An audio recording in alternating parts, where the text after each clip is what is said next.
Welcome back again to Joe Stunner Boxing. Yesterday I had a good laugh, or we had a good laugh hopefully, over the WBA's heavyweight rankings, which of course are trash. And they had Michael Hunter at first, #1 contender, Helenius at 2, Huey Fury at 3, Jarrell Miller was in there at 14, Lucas Brown at 10. I mean, all right, enough said. Go watch the video if you fancy a good giggle, all right? But someone in the comments said they're worse than the IBO. And the IBO, as you probably know, is one of the far lesser considered belts. No one really considers it a world championship. And while we're on this sort of rankings gig, I thought I'd go and have a look. So I went over to their website and looked at their top 15. And it makes perfect sense, which begs the question, why is the IBO less thought of than the WBA, which we all know is absolutely ridiculous with its super champion, and then below that you've got the world champion, and there's a global champion, and then there's an Oceania titleist, and all sorts of intercontinental and international titles. All bullshit, all crap. So let's go through the top 15 for the IBO. At #1, they've got Alexander Rusek.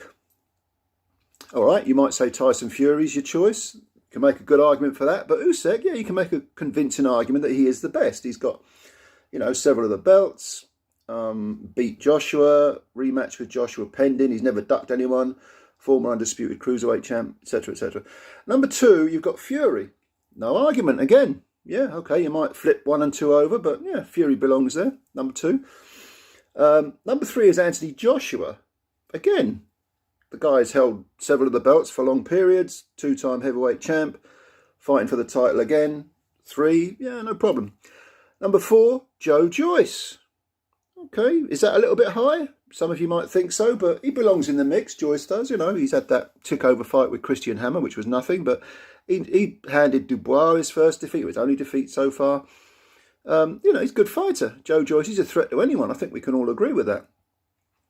Then you've got, #5, you've got Joseph Parker, former WBO champ, fought good men, lost a couple of times, but coming off a couple of wins over Chizora. Yeah, no, I ain't got an argument with that. At 6, Dillian Whyte. Is that too high? Dillian Whyte's been knocked out by, well, he's been knocked out twice in his last 3 fights. Povetkin did it, then he got the rematch with Povetkin and won, and then he got knocked out by Fury. Bit high at 6? I don't know, you know, but the guy's got a great resume. You can't knock White for his resume. He's done, you know, some very convincing things in the ring and proved himself. Then you've got Kubrat Pulev. Okay, well, Pulev's only been beaten twice. Bit long in the tooth, maybe. I don't know, 7th, is that too high? Possibly, but again, you know, this is a leading heavyweight. You can't really knock that. Then you've got Luis Ortiz. Now, Luis Ortiz, 108 years old, fought Wilder twice, but that's his only. Those are his only 2 defeats. Still in the mix somewhat. I don't know. Is 8th a little high? Possibly, but until someone else beats him, you can't really knock it. He's sitting on his ranking, really, isn't he? He hasn't really been very busy at all. Scored that win over Charles Martin, which weren't bad, but you know. Then you've got Frank Sanchez, up-and-comer, beat F.A. Ajagba, another, you know, undefeated prospect. Sanchez, I don't know how old he says he is, but he looks about 35. You know, these Cuban guys, they always look older than they are, or they are actually older than they are. maybe they've all had hard lives under communism. They wouldn't be the first, would they? But anyway, he is, what is he now? What did we get up to? Was it 9? I think, yeah, anyway. After him, after Frank Sanchez, we've got Martin Boccoli coming off an excellent win over Tony Yoker in Paris. He travelled, he won. Only defeat was to Michael Hunter. So, okay, yeah, top 10er. Okay. After Martin Boccoli got Tony Yoker, I forgot what number I'm up to. Is it 10 already or 11? I think it's 11 we're up to. Tony Yoker, only defeat to Martin Boccoli. Didn't look good losing, but went the distance. Nearly got knocked out. Bit chinny, but okay. All right. Top 10, top 12, pushing it a bit in my opinion. But again, not a bad fighter. We're not talking Lucas Brown here or, you know, Robert Helenius. Actually, Helenius and Yoker would be a bad fight. Anyway. Then at 12, we've got Huey Fury. lost whenever he stepped up, but not a bad heavyweight. Seems to go sick a lot of the time, but I don't know. The jury's still out on Huey. He's been a prospect for a long time now, and has lost those 3 fights when he stepped up. But okay, number 12 we're up to. There we've got Daniel Dubois, who comes afterwards. Again, I'm forgetting what number. What are we up to? 12, 13, so whatever it is. It's Daniel Dubois next. Okay, he's won that meaningless WBA title, knocked out Trevor Bryan, who's bloody awful. Okay, yeah, Dubois got power. Might be a bit brittle. I don't know. But he's only a young man anyway. He's only in his early 20s, so it's not exactly like he's got a great deal to lose. You know, he's not a defeat or two, if he learns from them, will not be bad things. And he's been beaten once, and because he quit, he took a knee and quit. He's been getting heat, but I wouldn't write him off yet, not by a long shot. At I think it's 14 we're up to now. We've got Otto Wallin. Gave Fury a good fight, but not really. Hasn't really beaten anyone of great note, but beat Brazil, didn't he, on points? But okay, top 15 fighter, yeah, maybe, yeah, okay. And then bringing up the 15th and final position, we have got Derek Chizora, who's fought absolutely everyone and has lost most of the time against the elite. He had got, what's he got, 12 losses, 13 losses, 11 losses on his record or something? 11 losses, I think it is. But he's fought everyone. So, yeah, if you're feeling sentimental, stick him in at 15. Still a handful for anyone. Didn't look good in the rematch against Parker. Looked like he was past his best and the punch resistance was beginning to go. But what do you expect when he fought that many people? And as the rematch with Kubrat Pulev coming up. Again, ducking absolutely no one. So that's the top 15. And if you were to go down a bit further into the 20, you'd find Deontay Wilder. I think he's 18. And I think Helenius is in the top 25, whereas he's number 2 with the WBA. And you've got, who else? We've got Ajit Kabayel's in there somewhere, I think top 20. Deontay Wilder is, I think he's 18 or something, which you could argue is a bit low. But the one thing that's interesting about the IBO rankings is they're done by a computerized system. I'm not exactly sure how, but they put a ton of information in, who's fought who's won that many rounds, who's won that many fights, but etc., etc. And they come up with this list. Now, this is infinitely better, regardless of what you think of the WBO. This is infinitely better than the WBA's farce of, I think I did the top 12 yesterday. The top 15 of the IBO makes sense, a lot of sense. The WBA rankings make no sense. And yet the WBA, which you could argue is the oldest, or a form of the oldest ruling body, is just an absolute joke. Whereas the IBO are offering sensible rankings, which begs the question, why are the IBO so lightly thought of? Well, they're new. They're an offshoot of, was it the WBO? They're an offshoot of, all these organisations are offshoots of other organisations.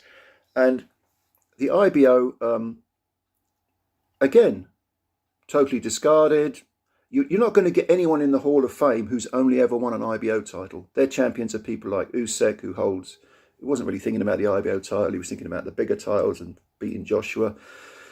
So they're not very well regarded, but their rankings are so much better. Now, from this, I would personally conclude, ultimately, that these belts don't really matter that much.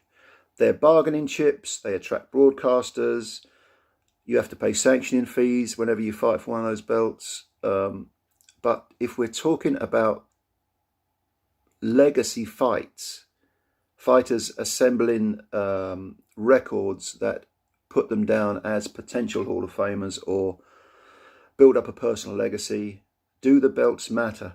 If you go way back, well, not that far back, but you go back to, say, 15 years ago, maybe 20 years ago, Marco Antonio Barrera would win a belt and give it up because his attitude was, I'm sick of these belts. I'm sick of paying sanctioning fees to these ridiculous, organisations. I fight the best. And he did fight the best. And that's why he's considered a great fighter. So I'm not convinced that these belts really matter.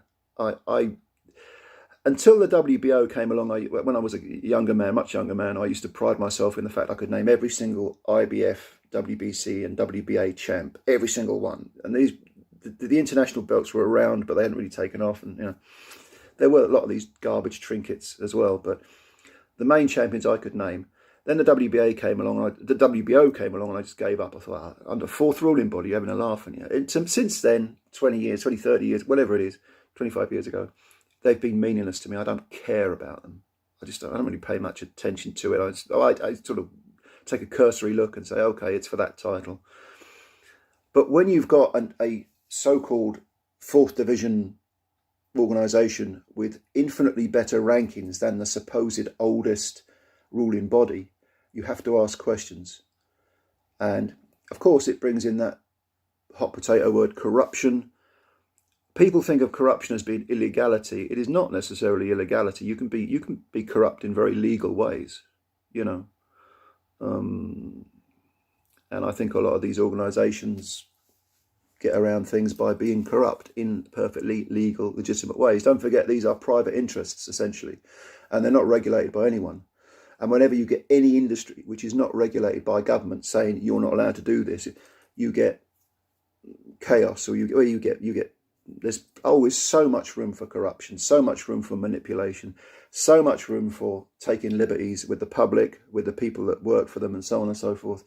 That's why, you know, government regulation is important, if it's as long as it itself is not corrupt, of course. There's plenty of room for corruption within government. But boxing has no ruling, no one overview. It has no one ruler saying you're not allowed to behave like that because that is immoral and shameful, and you're taking liberties with people, and you're denying rightful fighters a good ranking and a good title shot and so on. They get away with murder. But at least the IBO, the bastard child of all these organisations, has got some decent rankings. So I thought it was interesting to compare and contrast the WBA with the IBO. I'm probably not going to go into the WBC or the WBO. WBC frequently piss me off anyway, so I'm going to ignore them.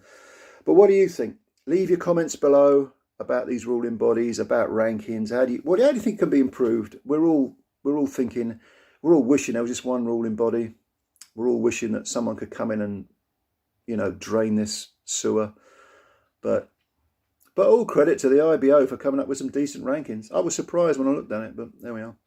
Leave your comments below. Subscribe to the channel if you're new. I always appreciate your help and your support, watching your time to watch these videos, and it is appreciated. Hit the like button if you like the video, and we'll speak again sometime soon. Bye for now.